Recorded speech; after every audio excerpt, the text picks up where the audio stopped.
हरे Krishna. Prayers बोलेंगे।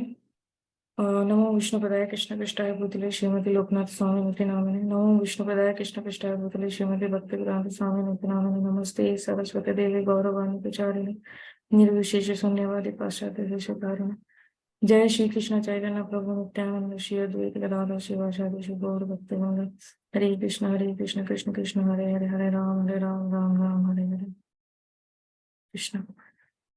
तो सर्वप्रथम मैं सभी वरिष्ठ वैष्णवों के चरण में दंडवत प्रणाम करना चाहती हूँ और मैं विशेष आभार व्यक्त करना चाहती हूँ सीता ठकुरानी माता जी का और प्रेमा मंदिर माता जी का कि मुझ जैसे अयोग्य व्यक्ति को उन्होंने ये सेवा प्रदान की कि हमारे जो गौरी वैष्णव संप्रदाय के जो महान आचार्य श्रील लोकनाथ गोस्वामी के बारे में कुछ बताने के लिए और उनके विषय में कुछ बताने के पूर्व अगर मतलब आप सभी से मैं क्षमा याचना करना चाहती हूँ कि अगर मैं ठीक तरह से कुछ शब्दों का उच्चारण ना कर पाऊँ या उनके बारे में, उनकी महिमा के बारे में वर्णन ना कर पाऊँ तो आप मुझे एक छोटी सी दासी समझ के क्षमा करें। प्लीज आप थोड़ा लाउडर बोले माता जी और थोड़ा तेज बोले, राइट? ओके, अभी ओके माता जी? Yes, where is the smile?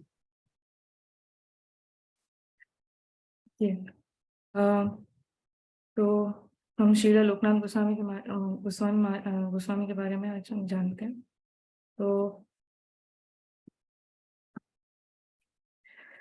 तो कृष्ण लीला में श्री लोकनाथ गोस्वामी जो है लीला मंजरी है और उनका जो जन्म हुआ था वो 1483 में हुई थी और वो एक तालाकादी विलेज है जो कि बंगाल, प्रेजेंटली बांग्लादेश, वहां से वो बिलोंग करते थे।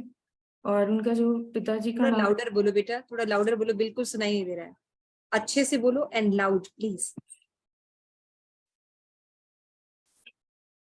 उनके जो पिताजी का नाम था वो पद्मनाभ था और उनके जो माताजी का नाम था वो श्रीमती सीता देवी और उनके जो छोटे भाई उनका नाम था प्रगल्भ।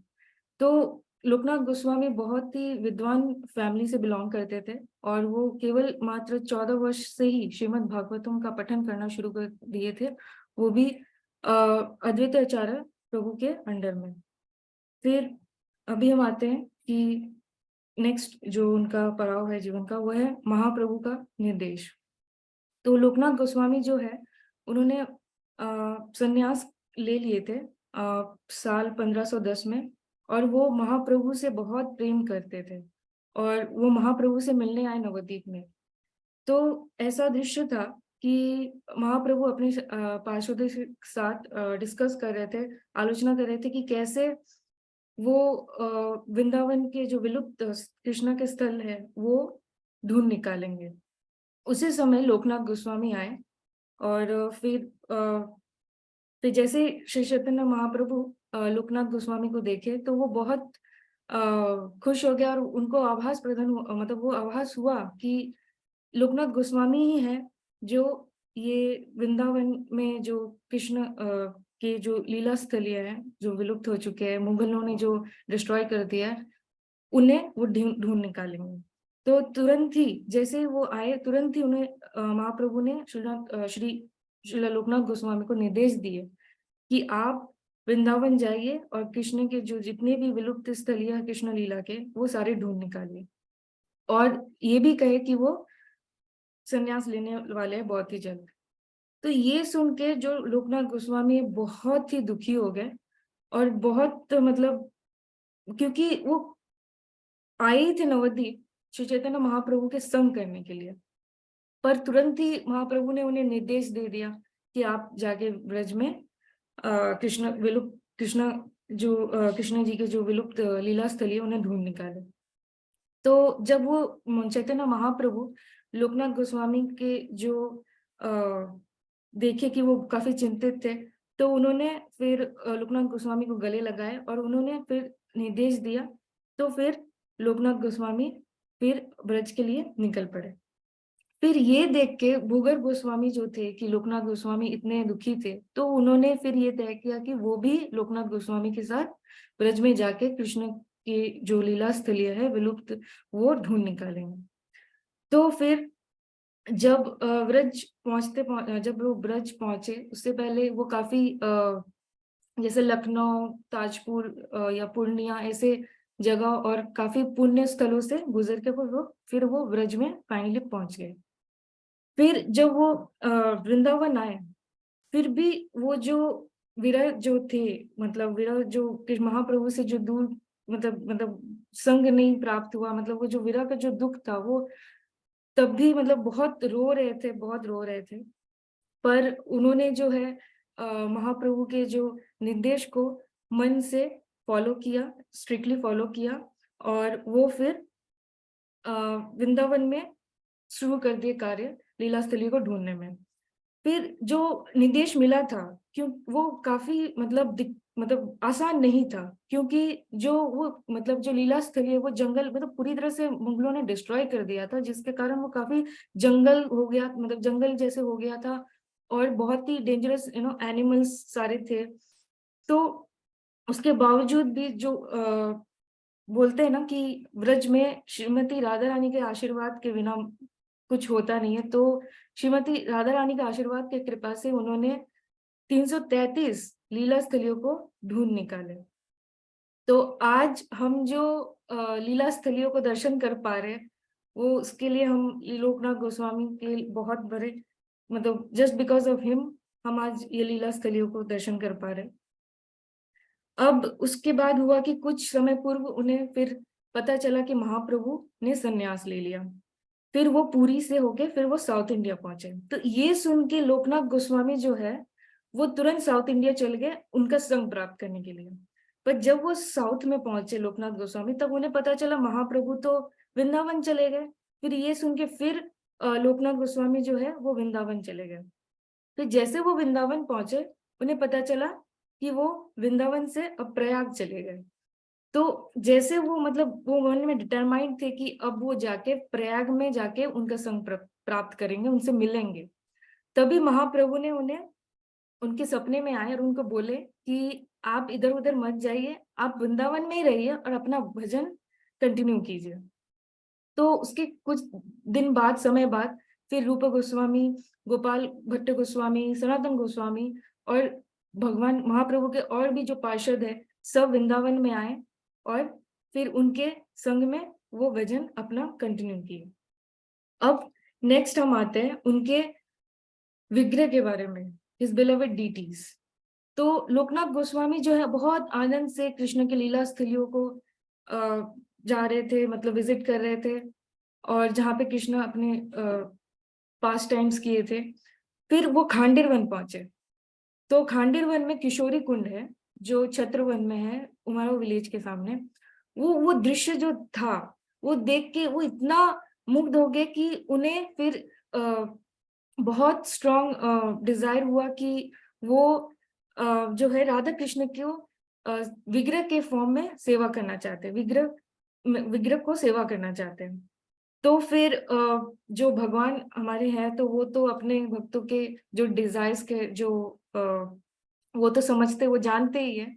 तो भगवान खुद आए और जो लोकनाथ गोस्वामी को अपना विग्रह दिए और बोले कि आज ये जो विग्रह है ये राधा विनोद नाम है ये विग्रह का। तो लोकनाथ गोस्वामी बहुत चकित हो गए और बहुत दुखी भी हो गए कि भगवान, मतलब चिंतित हो गए कि भगवान आए, खुद आए और मुझे ये दिए और चले गए। पर राधा विनोद का जो काफी मतलब प्रेम, बहुत प्रेम से लोकनाथ गोस्वामी को बोले कि मैं इसी किशोरी कुंड के तट में रहता हूँ, और आप, और उन्होंने लोकनाथ गोस्वामी का जो डिजायर था, जो ईगरनेस था उनके सेवा करने के लिए, वो उन्होंने देखा, तो इसीलिए वो खुद आए। और फिर भगवान ये भी बोले और मुझे कौन लाता, तो वो खुद आए। और भगवान ये भी उनको बोले, निर्देश दिए कि मैं बहुत भूखा हूँ, आप मुझे जल्दी मेरे लिए कुछ बना दो। तो ये जो शब्द है भगवान से, भगवान के मुखमंडल से जो मतलब जो शब्द सुने, तो लोकनाथ गोस्वामी बहुत मतलब आनंद, मतलब बहुत मतलब रोने लगे। और वो जल्द से जल्द भगवान के लिए बहुत प्रेम से भगवान के लिए भोग बनाने लगे। और फिर भगवान भी उस भोग को मतलब बहुत ही प्रेम से लिए और फिर उन्होंने भगवान के लिए मतलब बेड बनाए फ्लावर्स के फूलों का, जहाँ पे उन्हें रखा, फिर उन्हें चामर किया और उनके मतलब उन्हें उनके जो चरणों को वो बहुत प्रेम से मसाज भी किए। और फिर जो लोकनाथ गोस्वामी जी है, वो भगवान को मन से, शरीर से और आत्मा से राधा विनोद को पूरी तरह से डेडिकेट कर चुके थे। तो फिर वो सोचने लगे कि वो जो विग्रह भगवान के वो कहाँ रखेंगे। तो उन्होंने एक लार्ज बड़ा सा बैग बनाया कपड़े का, और वहीं वो राधा विनोद को बैग बना के, और वहीं उस बैग में राधा विनोद को ज्वेलरी नेकलेस की तरह रख के भ्रमण करते थे ब्रज में। तो वही मंदिर बन गया राधा विनोद का। तो ये देख के ब्रजवासी बहुत ही अट्रैक्टेड हो गए और वो बोले कि वो उनके लिए और राधा विनोद के लिए कुटीर, भजन कुटीर बनाना चाह रहे थे, मंदिर बनाना चाह रहे थे। तो उन्होंने स्ट्रिक्टली मना कर दिया इस बात के लिए। फिर ये जो वैराग्य का जो भाव है लोकनाथ गोस्वामी का, वो तब तक मतलब वो अपने लीला समाप्त, जब तक भौतिक मतलब अंटिल द डे वो इस भौतिक जगत में लीला समाप्त किए, तब तक ये वैराग्य का जो भाव वो मेंटेन किए। और बहुत मतलब बहुत प्यार से, मतलब बहुत संग मतलब जो हमारे बाकी गोस्वामी से उनके संग में वो वृंदावन में रहे। फिर आते हैं नरोत्तम दास ठाकुर का, उनके जो एकमात्र शिष्य है, उनका दीक्षा कैसे हुई, उनको वो शिष्य कैसे एक्सेप्ट किए। तो कुछ समय किशोरी कुंड में बिताने के बाद लोकनाथ गोस्वामी फिर वृंदावन आए। तो उन्हें पता चला कि रूप और सनातन गोस्वामी अपना भौतिक जगत में लीला समाप्त कर चुके थे, तो वो बहुत दुखी थे। तो उसी समय नरोत्तम दास ठाकुर जो थे, जो राजा के बेटे थे, राज कृष्णानंद दत्ता गोपालपुरा राजशाही के, मतलब अभी बांग्लादेश में, उनके राजा के बेटे थे, वो वृंदावन आए थे और वहां वो मिले। फिर महाप्रभु जब नित्यानंद प्रभु को बोले थे पुरी जाने के लिए, तो वो जो रोए थे कि विरह के दुख में, तो वो पद्मावती नदी में उसे मतलब रखे थे। तो जब भी जब जो वो प्रेम, वो भाव, वो पद्मावती नदी में रखे थे। फिर जैसे ही नरोत्तम दास ठाकुर उस नदी में वो स्नान किए, तो वो जो प्रेम और भाव था नित्यानंद प्रभु का महाप्रभु के लिए, वो जागृत हो गई और वो तुरंत अपने घर छोड़ के वृंदावन चले आए। और फिर वो फिर मिले नरोत्तम रूप गोस्वामी से, सनातन गोस्वामी से और लोकनाथ गोस्वामी से मिले। तो पर लोकनाथ गोस्वामी जो है वो काफी स्ट्रिक्ट थे कि वो किसी को अपना डिसाइपल नहीं बनाएंगे, शिष्य नहीं बनाएंगे। पर नरोत्तम दास ठाकुर भी ये थे, ठान के बैठे थे कि नहीं, उनको अगर लेना है, गुरु स्वीकार करना है, मतलब अगर उनको दीक्षा लेनी है, तो वो लोकनाथ गोस्वामी को ही मतलब अपना गुरु मानना चाहते हैं।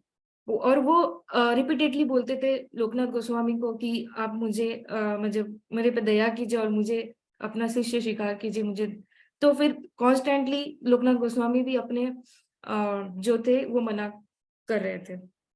फिर क्या हुआ, नरोत्तम दास ठाकुर जो थे, वो एक भी मौका नहीं छोड़ते थे उनको सेवा करने के लिए चुपके से। तो चुपके से वो सेवा करते थे। क्या सेवा करते थे कि लोकनाथ गोस्वामी जहाँ पे अपना मल मूत्र त्याग करते थे, उस जगह को वो साफ करते थे उनके पहुंचने के पूर्व। तो क्या होता था कि लोकनाथ गोस्वामी जो है कि वो देखते थे कि ये जगह कैसे साफ होती थी। तो कुछ साल बाद वो फिर जब सोचे कि अब देखना, मतलब उन्हें बहुत क्यूरियोसिटी हुई, जानने की आग्रह हुई कि ये कैसे साफ, कौन साफ करते थे। तो वो क्या हुआ, जिस समय पे वो जाते थे उस समय के पूर्व वो रात को ही चले गए और जपा करते रहे। फिर जब वो जगह सुने, वो साफ करते हुए, जगह को साफ करते हुए सुने, तो उन्होंने पूछा ये कौन है, आप कौन हो। तो फिर वो पता चला कि वो नरोत्तम दास ठाकुर है। फिर क्या हुआ कि वो बहुत मतलब क्या बोलूं, मतलब लोकनाथ गोस्वामी बहुत ही ज्यादा एम्बेरस फील करे कि राजा का बेटा इतना मतलब ऐसे काम कर रहा है। तो फिर नरोत्तम दास ठाकुर को वो पूछे कि आप क्या चाहते हो। तो उन्होंने फिर वो रोए और वो भगवान लोकनाथ गोस्वामी के चरणों में गिर पड़े और बोले कि मेरा जीवन व्यर्थ है अगर आपने मुझे अपना दया नहीं दिखाया। तो फिर लोकनाथ गोस्वामी ने अपना जो डिसीजन है, उनका ये जो डिसीजन है ये उनका ह्यूमिलिटी और ये पेन देख के वो चेंज कर दिए और लोकनाथ गोस्वामी नरोत्तम दास ठाकुर को अपना शिष्य स्वीकार किए। तो शास्त्रों के हिसाब से उनके एक ही शिष्य है, वो है नरोत्तम दास ठाकुर। उन्हीं को लोकनाथ गोस्वामी का कृपा प्राप्त हुई है और उन्हीं के आशीर्वाद से वो नरोत्तम दास ठाकुर हमारे गौड़िय संप्रदाय के एक बहुत ही बड़े आचार्य है। फिर अब आते हैं उनके समाधि के बारे में, कैसे उनकी समाधि वो जानने के लिए। तो कृष्णदास कविराज गोस्वामी जो है, जब वो ये चैतन्य चरितमृत जब संकलन करना जा रहे थे, तो उनके आशीर्वाद के लिए वो गए थे लोकनाथ गोस्वामी के पास। तो लोकनाथ गोस्वामी ने उन्हें आशीर्वाद दिया, उन्हें बोला, तो उन्होंने मना कर दिया था कविराज कृष्णदास कविराज गोस्वामी को कि उनका नाम कहीं भी उल्लेख ना हो। तो फिर स्ट्रिक्टली मना कर दिया था। तो कृष्णदास कविराज गोस्वामी ने फिर बस एक ही जगह में उनका प्रणाम मंत्र मेंशन किए और कहीं कुछ मेंशन नहीं है चैतन्य चरितमृत में। फिर जब वो अपनी लीला समाप्त करने के लिए प्रिपरेशन कर रहे थे, उसके पूर्व उनके जो वुडन सैंडल्स थे वो नरोत्तम दास ठाकुर को दिए। फिर श्रवण महीने में कृष्ण अष्टमी के दिन लोकनाथ गोस्वामी जो है खांडेर वन में अपना भौतिक जगत में लीला समाप्त किए और कृष्ण की नित्य लीला में प्रवेश किए सन 1583-88 के बीच में। और जैसे ये आप देख सकते हो, ये लोकनाथ गोस्वामी के जो समाधि है, ये राधा गोकुलानंद मंदिर वृंदावन में है। तो यही है लोकनाथ गोस्वामी के जीवन शैली के बारे में। तो मैं आप सभी वैष्णवों के मतलब क्षमा याचना करना चाहती हूँ कि अगर मैं कुछ शब्दों को गलत तरीके से उच्चारण किया या उनके महिमा का वर्णन नहीं कर पाई, तो मुझे कृपया क्षमा कीजिए और मुझे आशीर्वाद कीजिए कि मैं भगवान के और वैष्णवों की सेवा में हमेशा रहूं। Thank you. हरे कृष्ण।